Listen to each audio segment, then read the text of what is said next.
Bonjour. Alors, carte Capacitos numéro 16. C'est du mental. Tu n'es pas ta pensée. Tu entends ta pensée. Tu n'es pas ta pensée, tu entends ta pensée. Et il y a des mouches. Alors, la pensée. La pensée, c'est la petite voix qui est dans votre tête et qui vous parle plus de 60 000 fois par jour. Donc à raison d'une pensée et demie d'une pensée toutes les secondes et demie. Et qui vous dit des phrases, qui vous évoque des idées. Ce n'est pas vous. Ce n'est pas vous, pourquoi? Premièrement, qui est le destinataire de votre pensée? À qui est destinée votre pensée? Qui l'entend, finalement? Bah vous. Vous êtes le seul ou la seule à entendre votre pensée. Elle est donc construite pour vous. Vous êtes le seul destinataire de votre pensée.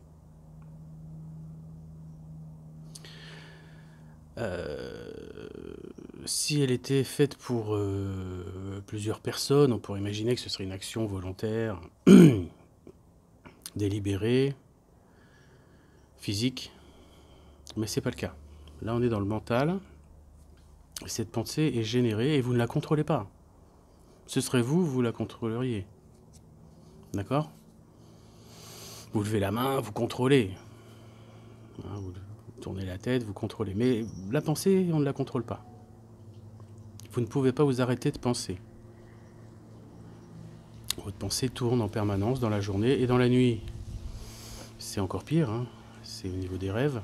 Et vous ne contrôlez pas, la plupart du temps, vos rêves. Donc ce qu'il faut savoir, c'est que cette pensée, il faut la considérer comme un sens. Prenons le sens de la vue, vous voyez des choses qui apparaissent à votre vision.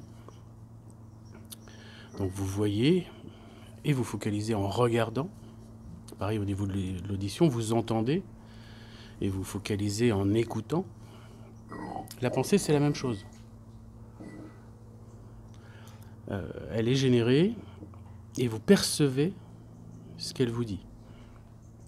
C'est un sens. Ce n'est pas vous. Alors je vous rassure, vous allez dire, ouais, si c'est pas moi, ma pensée, c'est qui?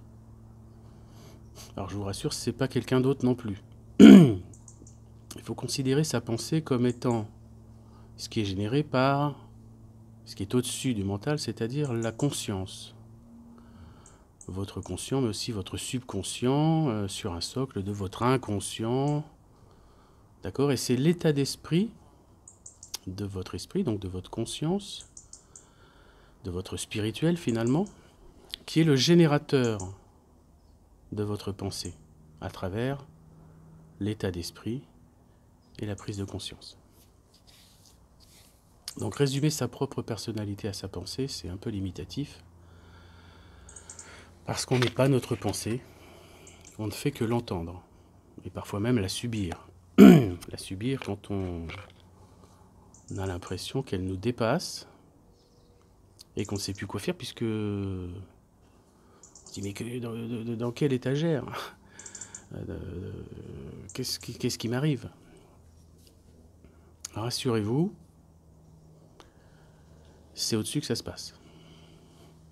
Donc par la prise de conscience de votre conscience spirituelle au-dessus, vous êtes amené à comprendre que la pensée n'est que le résultat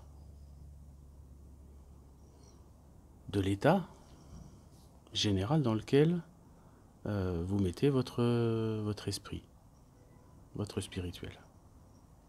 Hein, je vous avais promis que je vous en parlerai de cette pensée. Certains pensent que la méditation, qui est très bien, consiste à essayer justement de ne plus penser à rien. Erreur grave, mip, erreur grave.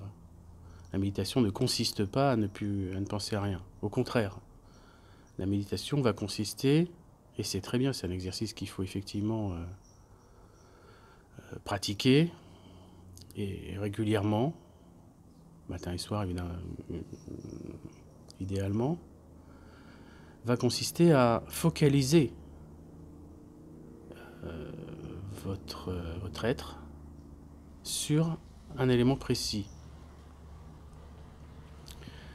On est dans une force qu'on appelle centripète, c'est-à-dire qu'on va ramener tout l'univers à nous-mêmes. On est au centre de l'univers, on est l'univers, et en même temps, idéalement, cette méditation va nous permettre de cogiter sur un point précis en laissant aller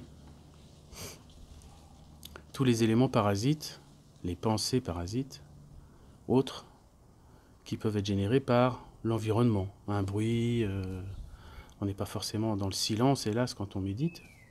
Hein, un bruit d'oiseau, un bruit de chat, un voisin, une voiture, etc. Donc réfléchissez bien à cette carte-là, alors qui est jaune, le jaune qui représente le mental. Donc c'est un piège en fait, parce que c'est pas que mental. La pensée, c'est pas nous, on l'entend, mais elle est justement, j'aurais dû mettre aussi une petite pastille rouge qui correspond au spirituel. Elle est guidée par ce spirituel. Donc ne vous en faites pas si vous avez des pensées négatives en permanence ou de temps en temps. La solution, c'est de comprendre que c'est pas via la pensée qu'on peut corriger la pensée elle-même. La pensée ne va pas s'auto-corriger. C'est au-dessus.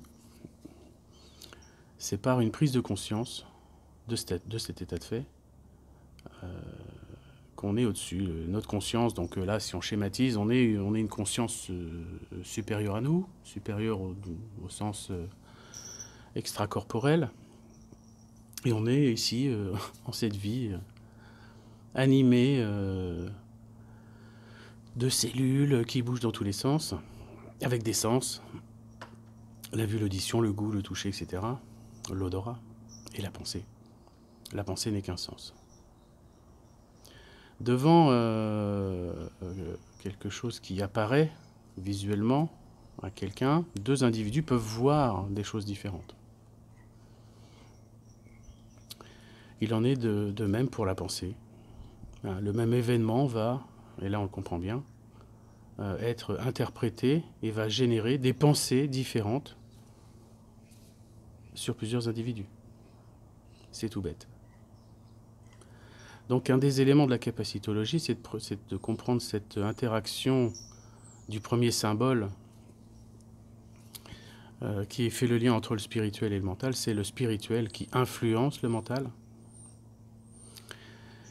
par une prise de conscience et la modification d'un état d'esprit, tout simplement. C'est l'état d'esprit qui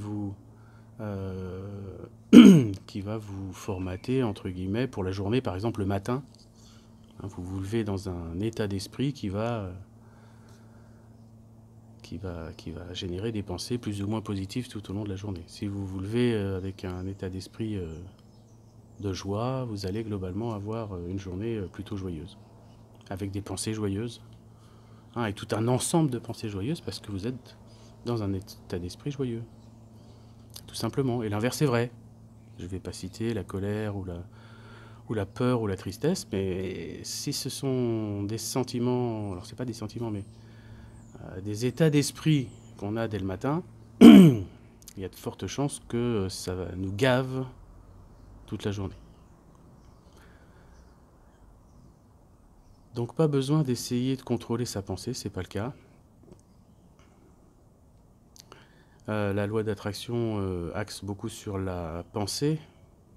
Et c'est vrai que des fois on n'y arrive pas parce qu'on n'arrive pas à penser. On a une chimie organique qui va à l'encontre souvent des projets, des vœux, des décisions, des bonnes résolutions qu'on peut avoir le matin ou en début d'année ou à la rentrée ou des choses comme ça.